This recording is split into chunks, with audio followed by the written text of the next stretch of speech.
Hello. An area of research I am interested in is using accelerometers to monitor honeybees. This is a fantastic method for furthering our capacity to learn about honeybees, and by improving our techniques, we gain crucial skills to aid research into pollinators, insects, and the environment. Everything in the world has a resonance, which is the sound produced when an object vibrates. This demonstration shows the resonance of the wine glass being changed by the content. The vibrations pass through the water using up energy, and the frequency and the pitch of the sound is different.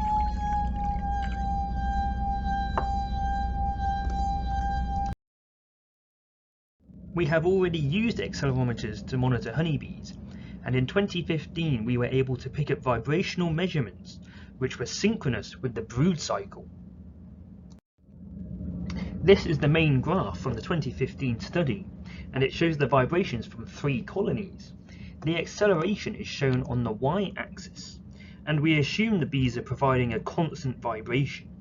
As the cells are filled with liquid and baby bees, the acceleration decreases, and then as the brood emerges and the cells become empty, the acceleration increases. This cycle shows the queen synchronously laying eggs, so that the rhythm of the vibrations is detected. Furthermore, we can show when the colony cycle is interrupted. Colony 6 swarms in April, and the cycle is interrupted until the new queen is fertile and egg laying again. Colony 2 produces masses of drone brood in June and July, and the cycle is again interrupted. As such, we are already using the honeybees' vibrations to show the changes in the frame content. The 2015 study relied on the vibrations of the honeybees themselves. For this experiment, we want to control the vibrations using an artificial, frequency-swept and repeatable stimulus, which will drive vibrations through the frame, and these will be detected by the 2 accelerometers. Our experiment has an advantage because there are 4 possible frame content types. It could be empty, filled with honey, with pollen, or with brood. We can use these types as a target as we try to identify the vibrational signature of each one. This would then allow us to sweep the frame and detect content, presenting a non-invasive method for assessing these frames. The basic method is quite simple. We send an artificial stimulus through this shaker on top of the frame and measure the responses with these 2 accelerometers. Then we can analyze the data to see if we can detect a difference when the frame content is changed. There are 2 main experiments. The first is to measure responses each time we increase the frame content. The frame starts empty and we run the stimulus. After each run, we increase the number of cells which are filled with water, beginning by filling the ring of cells around 1 accelerometer. We keep going until 50% of the frame is filled, and then we can have multiple responses to analyze. We can see from this spectral data that there is a drift and change in the responses as the frame content is increased.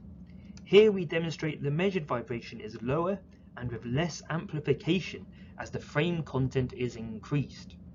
The second experiment measures evaporation over an extended time. The frame begins 50% full and the stimulus is run every half an hour, with the only difference in the measurements being that some water has evaporated. We can see that there is a drift in responses over time as the frame content is decreased. Here the vibrations are higher and with more amplification with reduced content. The basic method picked up changes in frame content, however both responses varied. We had expected the accelerometer surrounded by content to vary much more. To investigate this, we attached 2 speakers attached directly to the accelerometers, and we removed the shaker. The only change should be the magnitude to which the accelerometer would vibrate and be affected by the content of the cells. With the improved setup, the drift in the frequency of vibrations was much more pronounced. With the accelerometer surrounded by water, we can see the frequency decrease as the frame content is increased.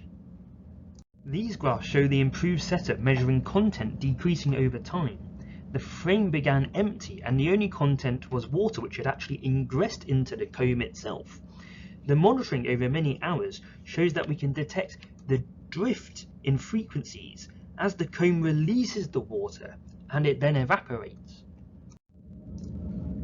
The improved method had allowed the detection of changes in the resonance to a greater extent. However, both responses varied much more than we had expected.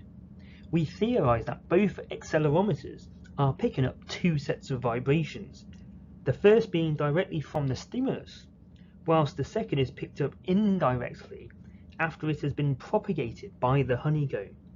The indirect vibrations also differ depending on the physical characteristics of the honeycomb. We decided on one final setup.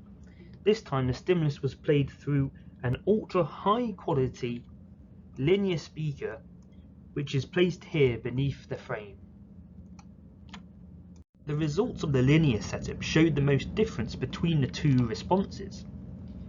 Channel 1 is affected a great deal by the increasing content, whilst Channel 2 remains stable and fairly uniform.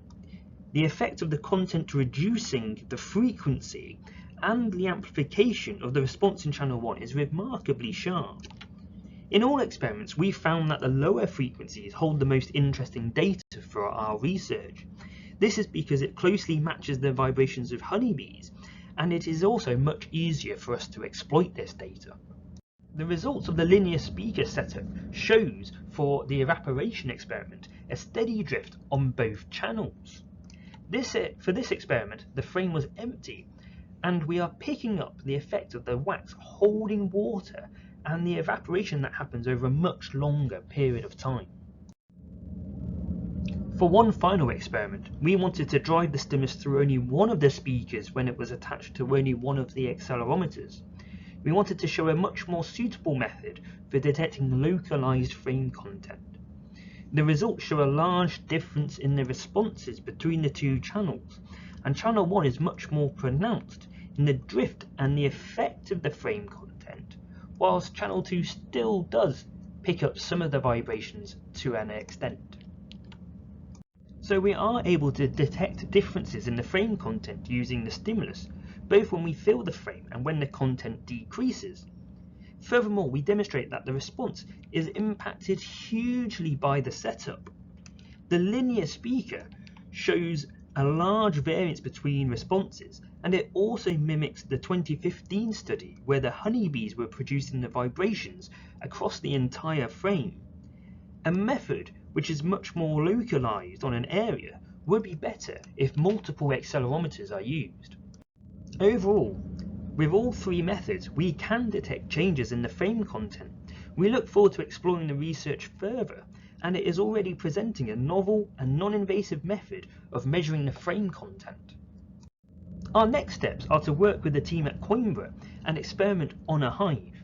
The plan is to place the stimulus on the outside of the brood box and measure the response with accelerometers inside. We plan to use our first method with the shaker, as it is much more than suitable for our needs. As we monitor the hive, we will be able to inspect and see exactly what the frame content is. We do expect there will be changes. However, will we be able to detect any trends? So thank you very much for listening. And if you do have any questions or ideas, then please let us know.